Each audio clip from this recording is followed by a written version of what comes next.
nuestra invitada. Le damos la bienvenida a la profesora Alejandra Herman, que nos visita hoy en nuestro estudio. Hola, profe, ¿cómo estamos? Bienvenida. ¿Qué tal, Alejandra? Muchas gracias por la invitación.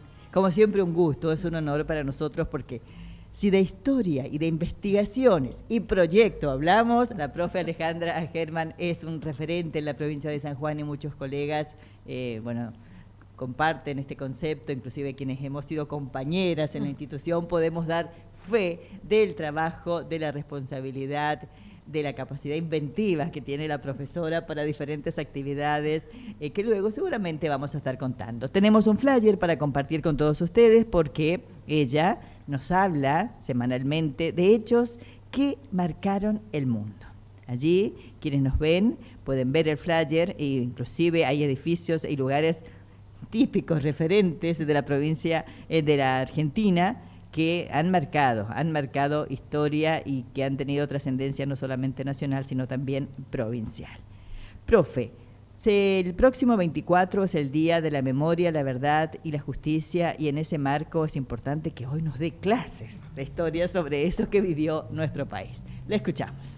Bien, bueno, es un tema bastante complejo este día que se celebra de la memoria por la verdad y la justicia. Hace referencia precisamente y nos llama a la reflexión y al análisis de un periodo de la historia argentina que va a tener, muchos consideran, ¿sí?, la noche más negra de toda la historia argentina, donde se establece el terrorismo de Estado como práctica por quienes asumen la conducción del país. Estamos proyectando en imágenes, bueno, la profe ha venido acompañada con muchas fotos que tiene que ver con la investigación. Acá dice cayó Isabel. Sí, tenemos que tener en cuenta, este último golpe surge a partir de la caída de Isabel Perón. Sí. Para hacer un raconto, este es el sexto golpe de Estado del siglo XX. Nosotros tuvimos 6 golpes de Estado, el primero en el 30. ¿Por qué golpes de Estado si nosotros tenemos una constitución que respetar? ¿De dónde sale y cómo se pueden dar estos golpes de Estado? Estos golpes de Estado se dan porque precisamente cuando se produce el primero, que es el de 1930, la Corte Suprema de Justicia permite que esa constitución de quienes lo habían llevado a cabo se constituyan como un gobierno de facto, es decir, un gobierno de hecho. Los 4 primeros golpes que va a haber van a ser transitorios, pero los últimos 2 golpes, el del 66 y el del 76, van a tratar de convertirse en permanentes. El último es el más sangriento de todos. Todos tuvieron sus características particulares, pero este último, que es donde asumen las 3 fuerzas, o sea, no lo lleva a cabo una de las fuerzas, no lo lleva a cabo el ejército, que era quien normalmente lo llevaba adelante, sino que las 3 fuerzas, tanto armada, ejército y aviación, por el ejército, el general Videla, por la parte naval estaba Macera y Agosti por aviación. Los 3 iban a formar una junta, esa junta iba a designar un presidente, que en este caso el primero al que designan es a Videla. Ahí vemos en imágenes a los 3 miembros de la fuerza. Sí, y el momento en que él asume, porque esa junta primera le permite asumir a Videla como presidente. Dentro de esta junta va a haber muchos enfrentamientos. Macera tenía muchísimos enfrentamientos en contra de Videla, pero el acuerdo que ellos hacen es que los 3 asumen para llevar a cabo un plan sistemático de ir en contra con un aparato represor, en contra de lo que ellos llamaban los subversivos, que eran todos aquellos a los cuales ellos percibían como que estaban en contra del régimen. Un régimen donde lo común y lo normal, lógicamente, eran las torturas, el llevarse desaparecido de manera ilegal, que después pasaba a estar secuestrado. La mayoría, de acuerdo a lo establecido por la CONADEP, de las personas que son secuestradas son secuestradas durante la noche, pero hay un 38% que se secuestran inclusive durante el día, a plena luz del día. Una de las características, esos hechos que estamos viendo ahí, son las quemas de libros.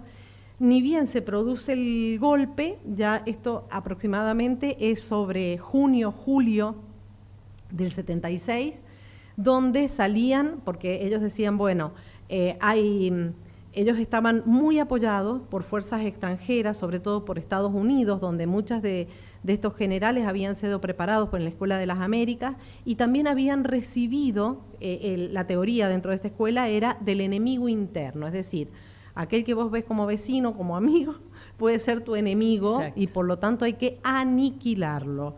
Entonces, ese es el mensaje que dejaban a la sociedad. Eso es el mensaje. Sí. Por eso la quema de libros, de muchos libros que en realidad corrompían la mente de los jóvenes. Con las ideologías propias, los cambios que ellos Exactamente. pensaban. Entonces había todo un lenguaje que no podía ser utilizado, pero llegaron a quemar libros que son insólitos. Por ejemplo, hay un libro de física, la famosa cuba electrolítica, que como mencionaba Cuba, fue quemado.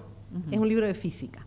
Otros libros que también fueron quemados, que no tenían nada que ver con ideología ni nada. Bien. Pero, por ejemplo, el movimiento cubista, del movimiento artístico cubismo. Claro, el cubismo.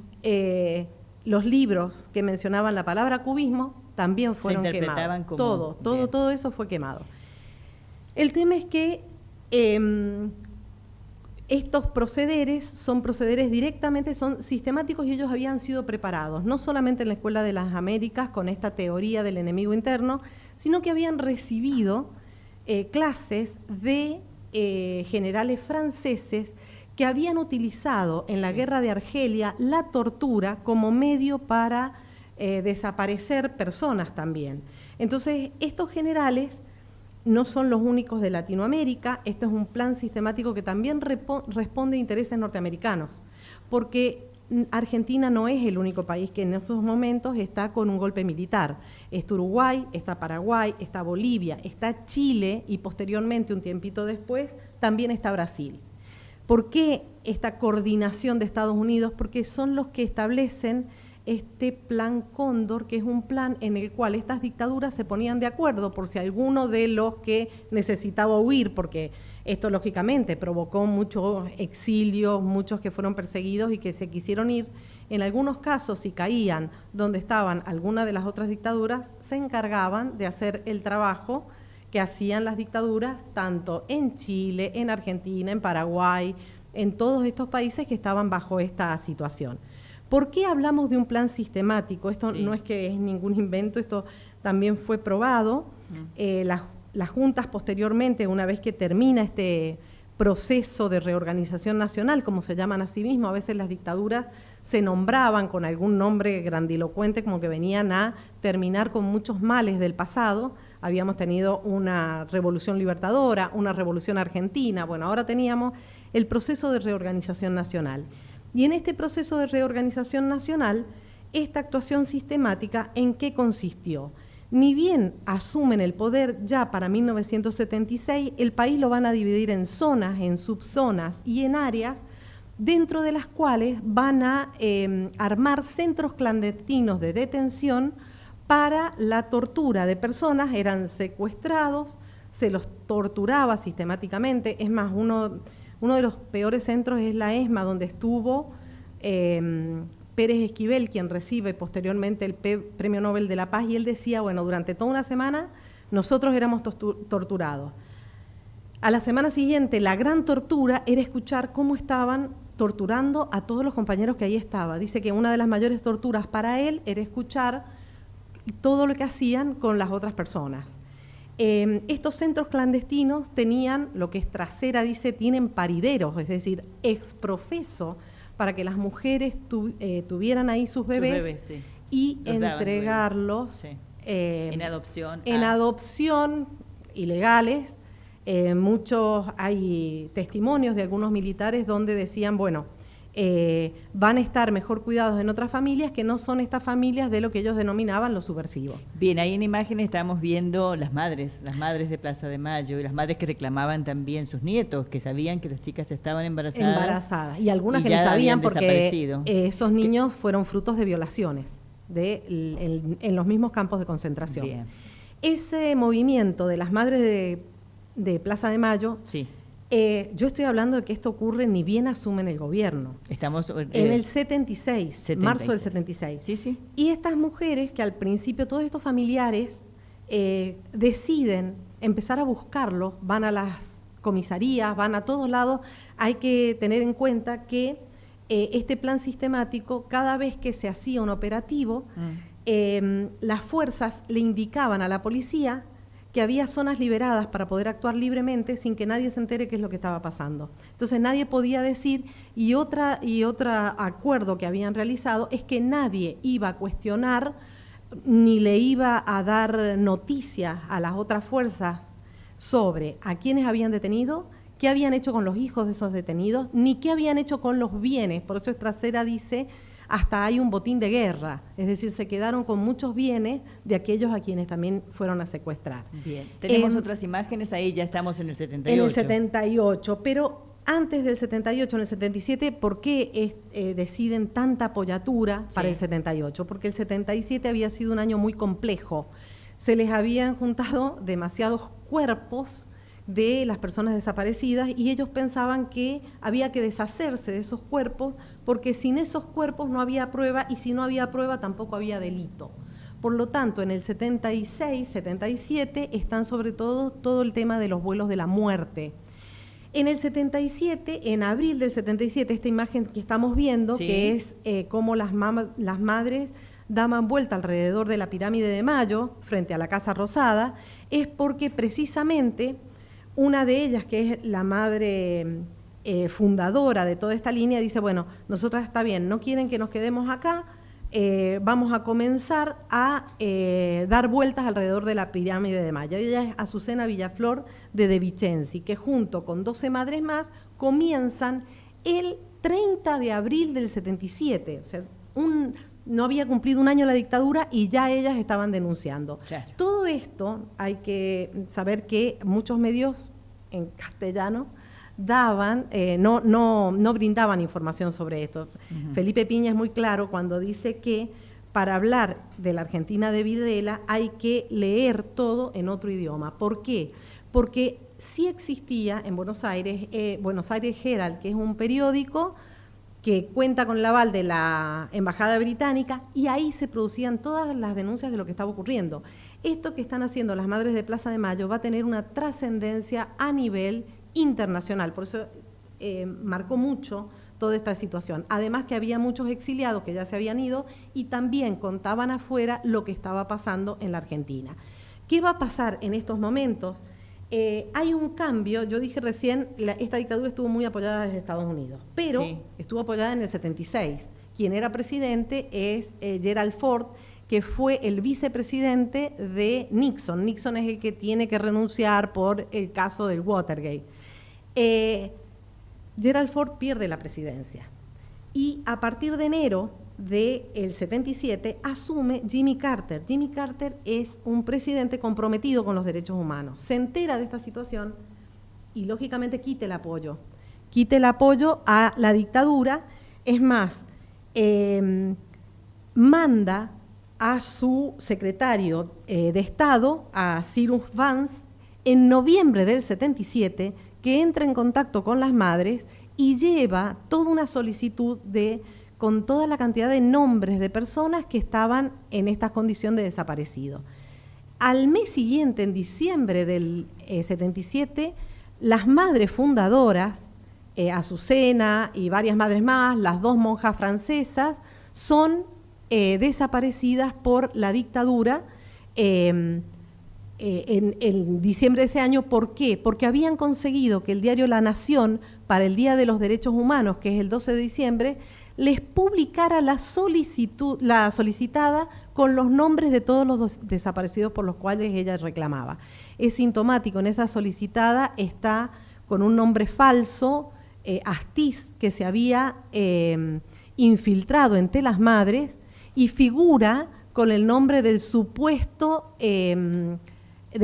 hermano que había desaparecido, y él es el que termina organizando todo el operativo para desaparecer a estas madres.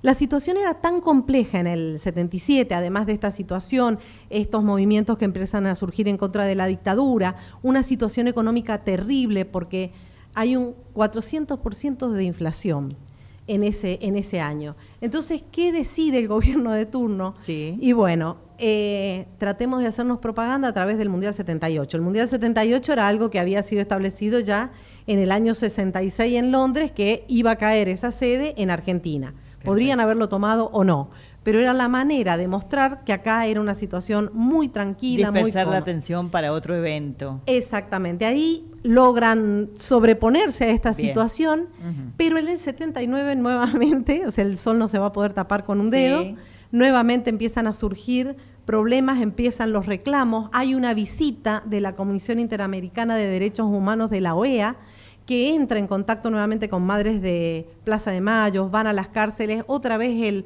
el informe que dan es totalmente negativo.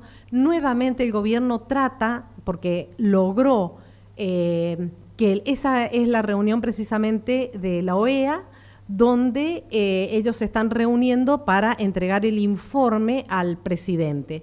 Este presidente trata de buscar de alguna manera que tocar alguna fibra, digamos, de el sentimiento nacional. Trata de llevarnos a una guerra con Chile, gracias a Dios. Seguimos Juan Pablo con imágenes, II. has traído imágenes en el momento donde están. Exacto. Más adelante tenemos, esas son imágenes de la guerra ya. Y no lo logra con Chile, pero sí hay cambio de gobierno por la situación tan inestable. Cuando llega Galtieri al gobierno, que es en el 81, él decide la guerra de Malvinas. Tenemos fotos también, Darío, vamos a seguir adelantando, donde está Galtieri con Margaret Thatcher. Exactamente, esos son los dos grandes momentos en todos estos años en donde el gobierno de facto apela al sentimiento nacional que le da la apoyatura a este gobierno. Posteriormente, durante toda esta etapa, bueno, después de la derrota, se recupera la democracia y el tema era, bueno, ¿qué vamos a hacer? ¿Va a haber juicio? ¿No va a haber juicio? Antes de irse dan una ley de amnistía para todos aquellos militares que habían participado en estos hechos. Y Alfonsín toma la decisión, ni bien asume en el 83, en diciembre del 83 crea la CONADEP. Tenemos imágenes, las que siguen, Darío, donde esa CONADEP, la Comisión Nacional sobre la Desaparición de Personas, la preside Sábato, ahí está Favaloro, Magdalena Ruiz Guiñazú, bueno, varios notables de la sociedad, y esa documentación que ellos reúnen, la UNESCO la declara Patrimonio Documental sobre Derechos Humanos. Y en base a todo eso, que por eso lo titulan Nunca Más, de las atrocidades que ellos tienen que escuchar, es que se resuelve realizar el juicio a las juntas, que es al año siguiente. Ahí tenemos imágenes del juicio. Exactamente, donde son enjuiciados los altos jefes que participaron en todo este movimiento. Ya estamos en gobierno democrático con con Alfonsín. Y bueno, ahí tanto Videla como Macera son los dos que quedan presos cadena perpetua. Los otros tienen otro tipo de penas, pero bueno, eso es más o menos. Eso es lo sucedido en nuestro país y la profe ha hecho una narrativa excelente, una capacidad de síntesis increíble, apoyada con todas las imágenes que ustedes, si nos siguen a través del canal de YouTube, forma parte de una gran investigación, profe, que usted ha traído para acompañarse con su narrativa. Bueno, por ese motivo, la audiencia debe saber que el próximo martes,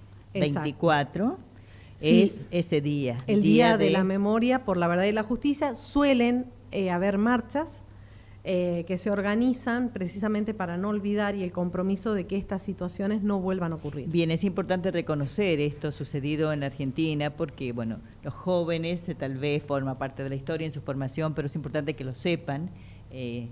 Quienes tenemos más edad hemos vivido esta experiencia. Así es que, bueno, profe, como siempre, la tengo que despedir. Felicitaciones por este testimonio y esta narrativa. Y nos ha dado clase la profe, siempre digo. Esta nota usted la va a volver a escuchar porque la subimos en las redes sociales, la subimos en nuestro canal de YouTube, inclusive Radio Colón la puede subir porque tenemos el diario digital, para que recordemos lo que sucedió. Conozcamos lo que sucedió un 24 de marzo de 1976. Gracias, profe. Con nosotros la profesora Alejandra Germán. Está recibiendo saludos, profe. El profesor Rodríguez dice: felicitaciones, saludos a la profe, muy capaz e inteligente. Dice el profe que no se está escuchando. Vamos al recreo, cuando volvamos más informaciones. No se vayan. Se echó a llorar.